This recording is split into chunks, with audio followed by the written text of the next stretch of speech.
है। वो बुजुर्ग आदमी बोले, नॉर्मली साफ कर लो थोड़ी।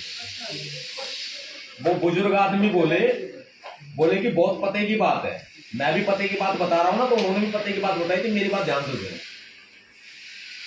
बोले कि सतपाल तंवर बेटा बहुत लंबी दौड़ है आपकी, लोग बहुत सारे डर के पीछे हट जाएंगे, रास्ते में ही चलते हुए रुक जाएंगे, मंजिल बहुत लंबी है। जब सतपाल तंवर कच्छी पहन के घूमता था ना, मैं घर पे ऐसे बोलते थे सतपाल सत्तू, इस तरह से बोलते थे भाई। घर का नाम मेरा सोनू ऐसे बोल देते थे। बोले कि जब कच्छी पहन के घूमता था भाई, नंगा घूमता देखा सतपाल हमने, तो कच्छी में पहनता घूमता, ईम चाहे दुनिया में कितना ही नाम हो गया हो, लेकिन महाराज बालक ही रहेगा, हमारा तो बालक ही रहेगा। लेकिन फिर भी उन बुजुर्ग आदमी ने सीधा मेरे को ये कहा, बोले कि सतपाल तंवर बात सुनने पते की है, और हमेशा याद रखना, जैसे शोर मत करो, बस चुपचाप डिस्ट्रीब्यूट करो, सिर्फ शोर दो, बोलते बहुत ज्यादा हो, उतना काम किया करो जितना बोलते हो। बोले कि हमेशा जो है इस बात को गांठ बांध लेना, पते की बात है। मगर बताओ आप, बोले कि जितनी लंबी दौड़ है ना, उतना ही लंबा खतरा है। सीधा हमला कोई नहीं करेगा तेरे ऊपर, कोई सीधा हमला नहीं करेगा, हमला होगा तेरे ऊपर पीछे से, क्योंकि इतनी किसी की औकात नहीं जो सामने से हमला कर सके। क्योंकि हम लोग सामने वाले को कभी पीठ नहीं दिखाते। और ऐसी बात बता दी, आज मैं खोल रहा हूं, मैंने कभी नहीं खोल दिया आज तक, आज मैं खोल रहा हूं। अपनी बिरादरी का जाति से, बहुजन समाज में किसी भी जाति से, अपनी बिरादरी का अर्धनाबालिग वो चलाएगा, वो अपनी ही बिरादरी का और नाबालिग, यानी कि विभीषण।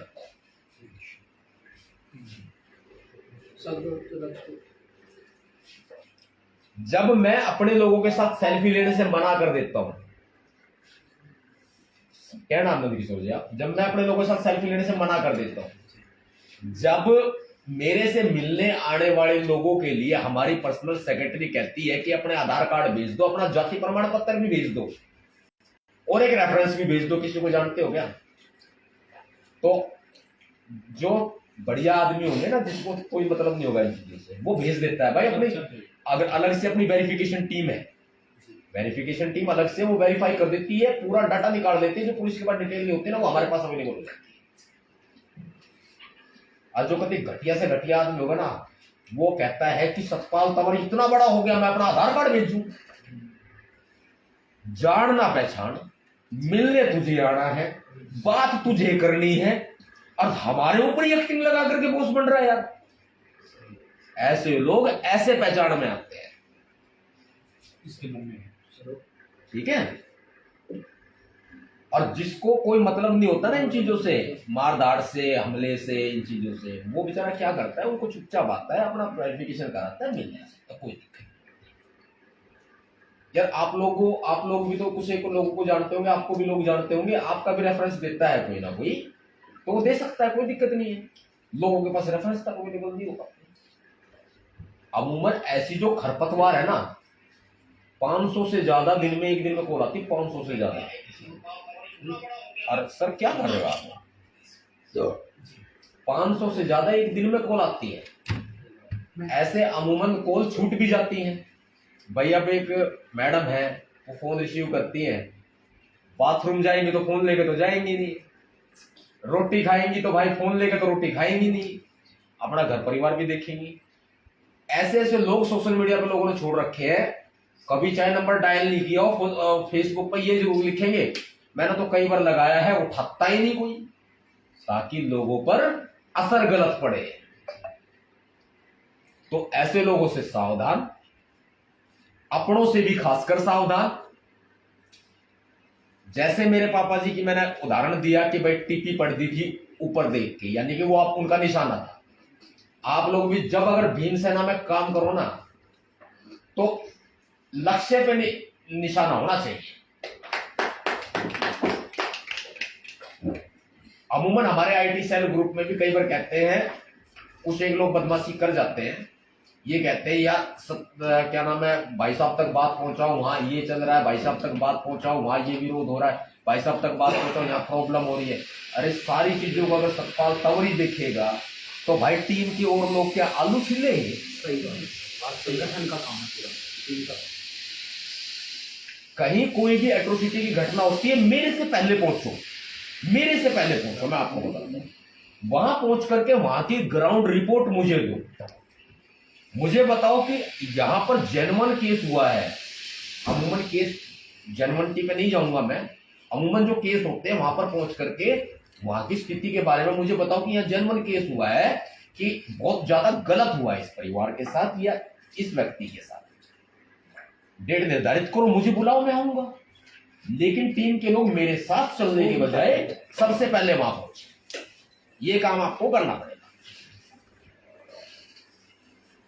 सर मैं ये जो नाबालिग बच्चे हैं जो अपने ही समाज का एक अभोध हमला करेगा, इसके विषय में जानना चाहता हूँ कि इनको तैयार कौन करता है, कहाँ से आती है ये मैं आप बता देता हूँ, हमारे तो आते रहते हैं, टकराते रहते हैं हम। उनको तो मानना चाहिए हमारे समाज के सरकार है इतना अच्छा। हरियाणा में और पंजाब में हरियाणवी पंजाबी सॉन्ग यूट्यूब पे सर्च करो। जब आप हरियाणवी पंजाबी सॉन्ग यूट्यूब पे सर्च करोगे ना, तब आपके पास लिस्ट खुल जाएगी गानों की जिसमें अधिकतर हथियारों का यूज होता है। अधिकतर गाने होते हैं गैंग पे बने होते हैं, गैंगस्टरों पे बने होते हैं। पुलिस को नीचा दिखाया जाता है, गैंगस्टर को ऊपर दिखाया जाता है। पढ़ाई, आज की पढ़ाई मैं समर्थ हूं अगर अपने बच्चे को मैं बढ़िया से बढ़िया स्कूल में पढ़ाऊंगा, नहीं पढ़ाऊंगा। हमारा समाज बहुत गरीब है, अपने बच्चों को पढ़ाता है सरकारी स्कूल। वहां से ये जो स्टार्ट होती है डोज देने की, दवाई का काम शुरू होता है, वो वहीं से शुरू होता है। बच्चे स्कूल से भागते हैं, बच्चे गलत चीजों का सेवन करते हैं, गलत नशे का सेवन करते हैं, वहां से ये चीज शुरू होती है। फिर जब हम गानों की तरफ जाते हैं तो अमूमन लोग ये देखते हैं ये गाने बना। सतपाल तौर को आइडल अपना तो कोई शिक्षित व्यक्ति होगा, लेकिन जो लोग चारों तरफ ये गाने घूमते हैं गैंगस्टरों वाले, चारों तरफ जिसके मारधाड़ होती है समाज में, सोसाइटी में, आज इसको पीट आया, कल उसको पीट आया, फलाने से जो है खुद भी पीट आया, वे बच्चे गलत दिशा की तरफ चले जाते। मैं कहता हूं किसी को IAS IPS बनना है, मैं बनाने को तैयार हूं, मैं लगाऊंगा खर्चा, तू मेहनत करने वाला बन, चाहे कितना ही लाख लग जाए, चाहे कितने करोड़ लग जाए, भाई मैं लगाऊंगा, कोई दिक्कत नहीं। लेकिन फिर भी लोग बनने को तैयार नहीं होते, तो मैंने एक और ऑप्शन छोड़ दिया, गैंगस्टर बनना है मेरे पास आ जाए, मैं बनाऊंगा, लेकिन किसी की गुलामी नहीं करने दूंगा। गैंगस्टर का मतलब फलाना गैंग का सरदार, काम करेंगे, सूट करेंगे, उसके चेले चपट्टे, नाम होगा उसका। हाँ, है कोई हमारी बिरादरी में बड़ा गैंगस्टर? कोई दिखता हो तो बता दो भाई। नहीं है ना? किसी ने बनना हो तो मैं बनाऊंगा, मैं तैयार हूं भाई। अगर किसी का खास मने कर रहा हो ना, मैंने बढ़ना तो वही बढ़ना है, लेकिन मैं ना चोरी कराऊं, ना डकैती कराऊं, ना कोई गलत काम कराऊं, मैं कराऊंगा बहन बेटियों की रक्षा, बहन बेटियों की सुरक्षा। जो हमारे गरीब लोगों पे, दलित समुदाय पे शोषण करते हैं, मैं पिछवाड़े पर उनका टिकवाऊंगा चाबुक। दोबारा साड़ा लातों की भूत बातों से ना मानते हैं, और जो एक बार जिसके टिक दिया जाए ना, वो सारा दोबारा करेंगे को नहीं। जब उसने इतना ही शौक है जेल काटने का, अच्छे काम करके जा भाई। भीम सेना बहुत बड़ा प्लेटफॉर्म है, गैंगस्टर टीम अलग, IAS IPS की टीम अलग, ये वाली टीम अलग, ज्ञानवर्धक लोगों की टीम अलग। नेता टीम अलग नेता भी तो निकलने चाहिए है ना। किसी सेना तो से सामूहिक सब होने चाहिए। हम हैं जब तक बाबा साहब ने हम- बोला कि आप पावर में प्रभु जी, हम हैं ऑलराउंडर बंदे। और जो ऑलराउंडर होता है ना, वन मैन आर्मी होता है, उसके लिए कोई काम मुश्किल नहीं होता। किसी आदमी को छिपने की जरूरत नहीं है। जिसमें जो प्रतिभा है वो निकाल के लाओ। अरे कुछ करो तो सही, करने वाले बनो। प्लेटफॉर्म हम दे रहे हैं। नो सोचा मैं माँ बाप भूखे मरेंगे, तब बहुत सारे लोग कहते हैं मेरी मजबूरी की मैं बदमाश बन गया। मैंने बहुत लोगों को सुना है जी सुनते हुए, हाँ, सब बोलते हैं। अपने ही जाति समुदाय के लोग दूसरे की गैंग में जो है तलवे चाट रहे हैं। मैंने उनको कहते हुए सुना है मेरी मजबूरी मैं बदमाश बन गया। मैं बोलू भाई नू बता दे तेरी मजबूरी के। मेरी घरवाली मैंने धोखा, सॉरी मेरी गर्लफ्रेंड मैंने धोखा दे, ये उसकी मजबूरी है। मैं उसके प्यार में इतना पागल हो गया, अब बदमाश हो गया, ये उसकी मजबूरी है। भाई और मजबूरी बता। दूसरे से पूछा, मेरे चाचा ने मेरी जमीन हड़प ली, मेरे पापा की। मेरे ताऊ ने मेरी जमीन हड़प ली। जनवन बात बता रहा हूं भाई, हड़प ली। पीछे से पूछा तू बता भाई तेरी की एक मजबूरी। वो कहता जी पढ़ाई में मन नहीं लगा था, टीचर मारे थे, स्कूल से भागना मेरी मजबूरी थी, नहीं तो पिटता। स्कूल से भाग भाग के गैंगस्टर बन गया, बदमाश बन गया, यो मेरी मजबूरी। ये जनवन मजबूरियां हैं लोगों की। धमकाया, इतनी तगड़ी डांट लगाई, मानते हैं भाई मेरे को ऐसी बात नहीं है। बोले उन लोगों को भी कहते हैं मुझे मारने के लिए, यार गर्दन कट जाएगी सतपाल भाई के ऊपर, कभी कुछ कर देंगे, ये बोलते हैं वो। या इनको साइलेंट कर लो ज्यादा अच्छा रहे। मतलब कोई ना कोई तैयार कर ही आ रहा है किसी न किसी को। वो कहते हैं इस बात को, इतनी डांट लगाई। अरे मतलब मेरे बेटा हम ये सोचो, हमने तीनों ने अपनी अलग अलग मजबूरी बता दी, एक मजबूरी समाज की बताओ कि मैं नू बदमाश बन गया। एक मजबूरी बता दो समाज। अरे मेरे सामने कोई आगे कहे तो सही, मैं हूं अनपढ़ गंवार, मेरे सामने कोई नहीं, मेरे पीछे घरवाली नहीं, मेरे पीछे मां नहीं, बाप नहीं, अकेला हूं। कोई आगे कहे तो सही, मेरी मजबूरी है, समाज पर अत्याचार हो रहा है, भाई मैंने बदमाश बना दिया, मैं बना। तो ये आपकी बात का इतना लंबा लेक्चर था। अब विशेष तौर पे जब डॉक्टर अंबेडकर ने, उसी बात को कंटिन्यू करता हूं, विशेष तौर पर जब डॉक्टर अंबेडकर ने अपने 4-4 बच्चों की कुर्बानी दे करके जब हमारे लोगों को इतने अधिकार दिए, हमें अपने इतने अधिकार दिए हमें, तो अगर हमारा 8 घंटे काम में गुजर रहा है तो मैं ज्यादा टाइम नहीं मांगूंगा। मेरे पास चले आओ, आप चले आए, जो सुन रहे हैं वो भी चले आओ।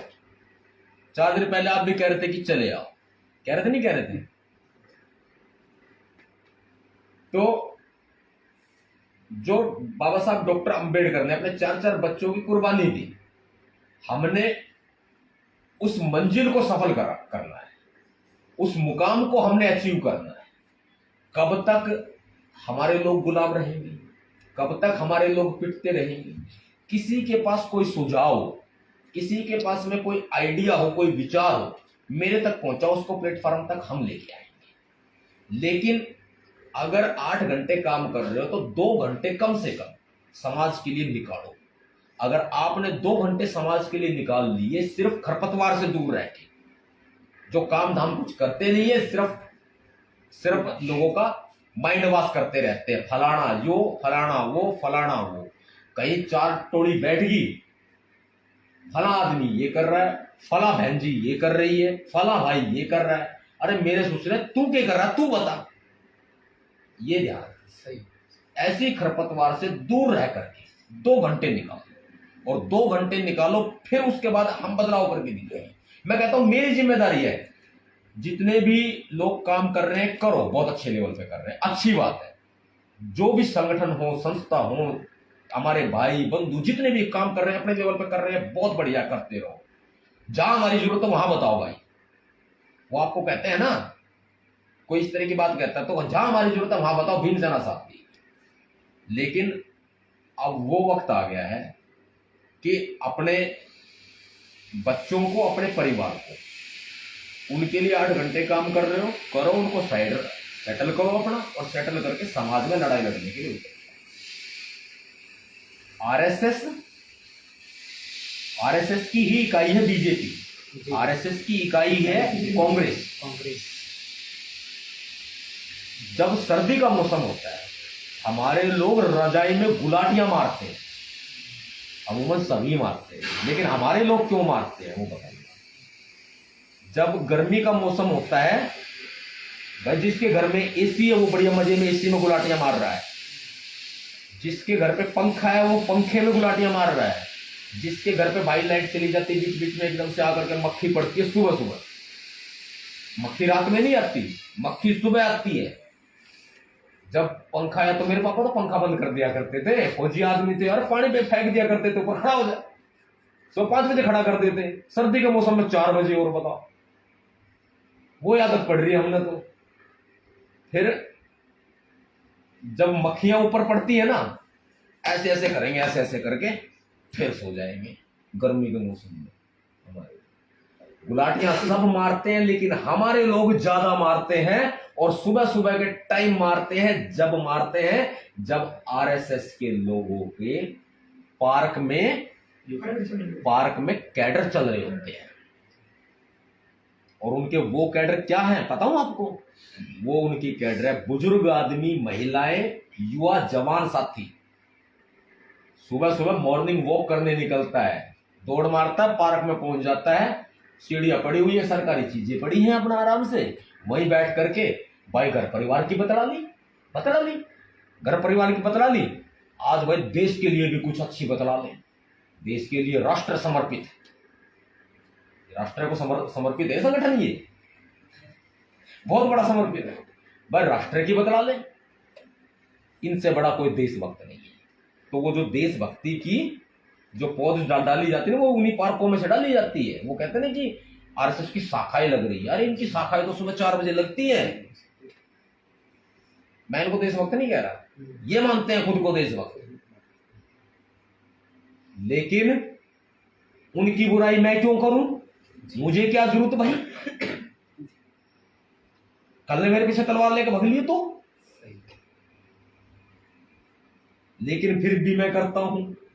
और मैं ये क्यों कह रहा हूं उनकी बुराई क्यों करूं, वो मैं इसलिए कह रहा हूं कि उससे भी कुछ सीखो। उससे क्या सीखो, 95 साल सर 100 साल पूरे ना होने दिए आरएसएस ने, पूरे देश पे कब्जा है, 100 साल पूरे नहीं होने दिए। संस्थापक जो था इनका है, जैसे मैं भीमसेना का संस्थापक हो गया, जालिया वो जब जाना था, उसने एक बात सोची थी, मैं राज नहीं करूंगा, मेरी आने वाली पीढ़ी राज करेगी। क्या हमारे लोग क्या कहते हैं, साहब काशीराम ने ये कहा, साहब काशीराम ने वो कहा, आज की पीढ़ी क्रांति करेगी, आने वाली पीढ़ी राज करेगी। समाज में लेक्चर देते हैं, उसके बाद घर जाने के बाद में वो न उसको ना पता पूर्ण समाज क्या है। भाषणों तक सीमित रह गए, भाषणों तक। आरएसएस ने वास्तव में काम किया है, मैं कहता हूं इस बात को किया है। आप ये कहोगे सत्पाल द्वारा की तारीफ कर रहा है।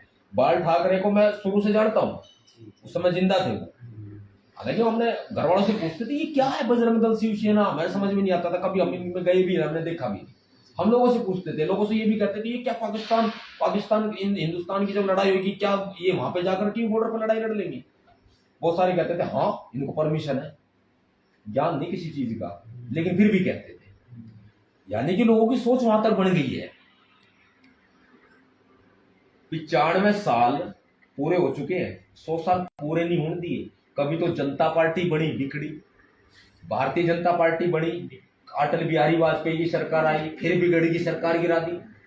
कभी कुछ दिक्कतें आई, कभी कुछ दिक्कतें आई, यहां तक कि इन्होंने दंगे करने में भी कसर नहीं छोड़ी जी शासन लेने के लिए। इन्होंने गुजरात देख लो, गुजरात में क्या हाल मचाया, कत्लेआम मचाया, गोधरा कांड कौन भूल जाएगा। आज योगी आदित्यनाथ जी चीफ मिनिस्टर साहब, हमें इज्जत करनी चाहिए उनकी, लेकिन उन्होंने जो किया वो कौन भूल जाएगा। एक हिंदू की हत्या हुई थी गोरखपुर में, और भी बहुत सारे 302 का मामला चला, 12 मुकदमे चले, सारे सेटल हो गए। क्यों किया इन्होंने ये सब। आपके परिवार वाले, आपके घर परिवार के ये कह देंगे अरे तेरे को क्या मिल रहा है भीमसेना में, क्यों जाकर के अपना टाइम खराब करता, अपने बच्चे क्यों नहीं पालता, अपनी पढ़ाई क्यों नहीं करता? आपके मम्मी पापा ही आपको डांट फटकार देंगे, आपकी घरवाली खुद आपका हाथ पकड़ के खींच लेगी, तुम्हें बच्चे नहीं दिखाई देते, कुछ खाना कमाना नहीं है क्या? हमें पालेगा, हमें पालेगा या भूखा मारेगा हमें? हो जाएगा नहीं हो जाएगा? ऐसा होता है कि नहीं होता है? होता है ऐसा। चिराग टल या अंधेरा नहीं बता सकता कोई। हम आपको शिक्षा दे रहे हैं ना, मेरे घर जाके खानसा गांव देख लेना, एक भी देवी देवता की फोटो मिल जाएगी। हमने अपने घर बदलाव किया सबसे पहले। मम्मी जी को भी फोन मिलाऊं आपके सामने, मम्मी जी यहाँ ऑफिस में पुलिस पहुंच गई, मम्मी कहेगी अभी आ रही हूं तुरंत ही। बता यार, मेरी मम्मी बुजुर्ग महिला उम्र दराज होने को जा रही है, क्या हाथ अड़ा लेगी पुलिस के सामने? नहीं अड़ा लेगी ना। लेकिन मम्मी नु कहेंगी मैं भी आ रही हूं, तू कितने बैठ जा।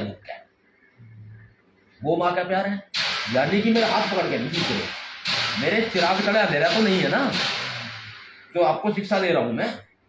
चिराग तले अंधेरा नहीं, अपने गांव में बदलाव किया जी। गांव का बच्चा बच्चा जो है वो एक हमारे साथ में खड़ा है। कहने का मतलब स्पष्ट है, साफ है।